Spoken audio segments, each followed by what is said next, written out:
What's up, marketers? In today's video, I'm going to dive into one of your most common questions, which is how much should I charge as a media buyer? I'm going to dive into common deal structures for media buyers, what this looks like for agencies versus freelancers, and also show you some of the deals that I've secured for myself throughout my career. So the first thing I want to talk about are deal structures. It's really important before we dive into the dollar amounts that we understand exactly how these deals can be structured, because this is ultimately going to affect the end dollar amount significantly. So there are four main structures that agencies, media buyers, and brands use when hiring out this type of work. The first one, the most simple, is the flat rate, which essentially says that I'm going to charge the client X amount for this specific scope. So to give an example, a media buyer could tell a potential client, hey, I'm going to charge you $3,000 to manage your Facebook ads account. I would say this type of flat rate structure is pretty common. And to be honest, now that I'm doing some consulting, this is often what I like to do because I'm not necessarily managing the Facebook ads account one-to-one, or I'm doing some type of creative strategy, or even just developing that creative. So it's a bit nuanced, and honestly, I just like to keep it simple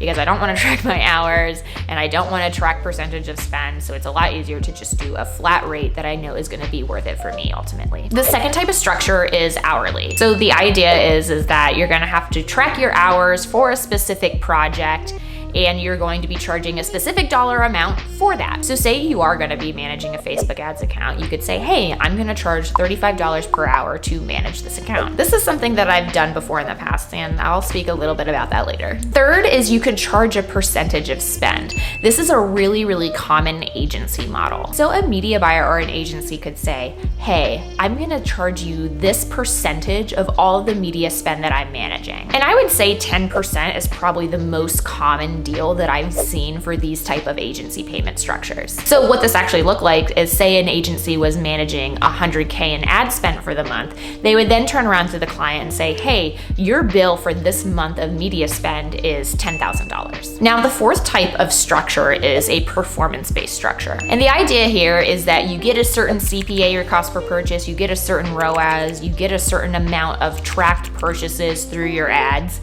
then that's gonna determine how you're gonna be paid. Sometimes I see this structured like a tiered structure. So if you get 50 purchases, you're gonna get paid this much. If you get 100, you're gonna get paid this much. If you get more than that, you're gonna get paid this much. But to be honest, this is the method that is preferred by brand owners hiring media buyers and literally no one else. I have not met a single other media buyer that actually preferred this method, because a lot of times performance is frankly out of the hands of the media buyer.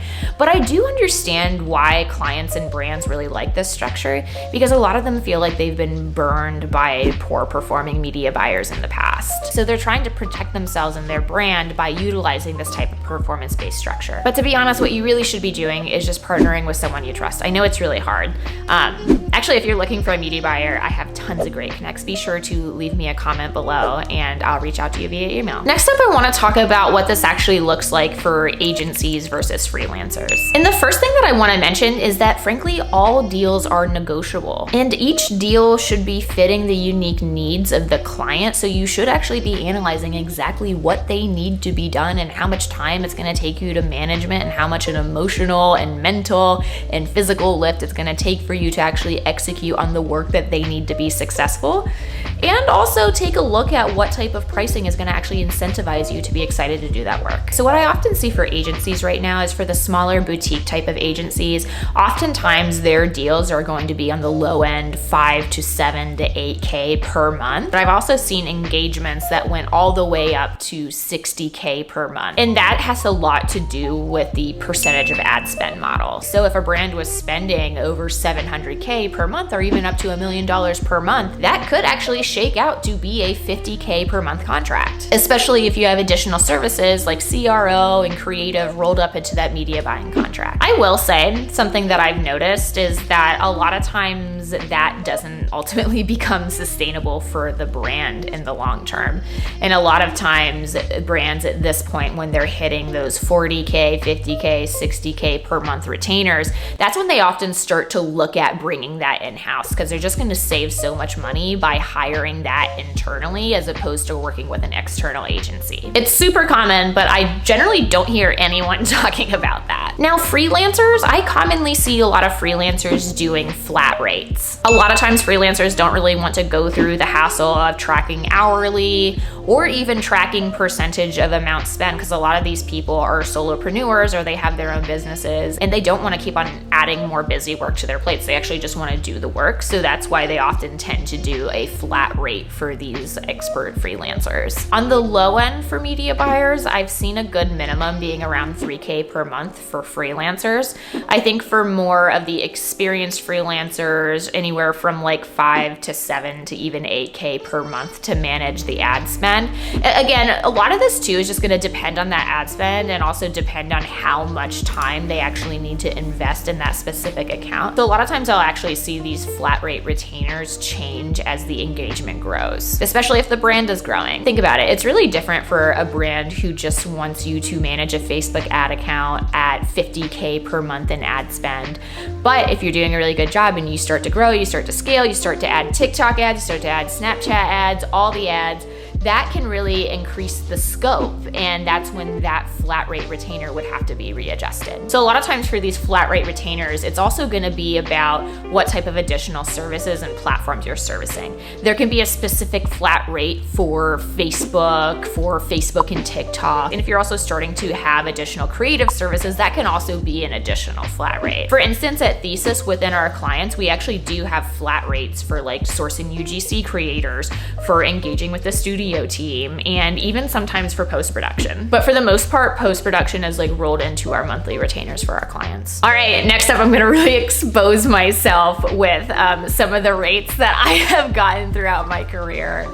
I've done everything from flat rate to hourly, and I've obviously worked for tons of agencies who've done the percentage of spend model. But yikes, I really was a newbie in many respects for this. My first client paid me $500 a month to manage their Facebook ads and make them ad. In retrospect, I think about that and it's wild. But like, I was just getting started and I was so stoked about it too, because it was one of my first clients. It's crazy. I feel like I actually played around in that $500 to $1,000 per month range for a long time. In fact, I remember this one deal that I structured for $800 per month that included managing their Facebook ads account, writing them 3 blog posts and editing it, as well as supplying them, I think it was like 10 graphics. Like, that's crazy. But like, I was just getting started, and like, it was also a great way for me to make connections and get my foot in the door. And once I started like building up a book of business, I started like,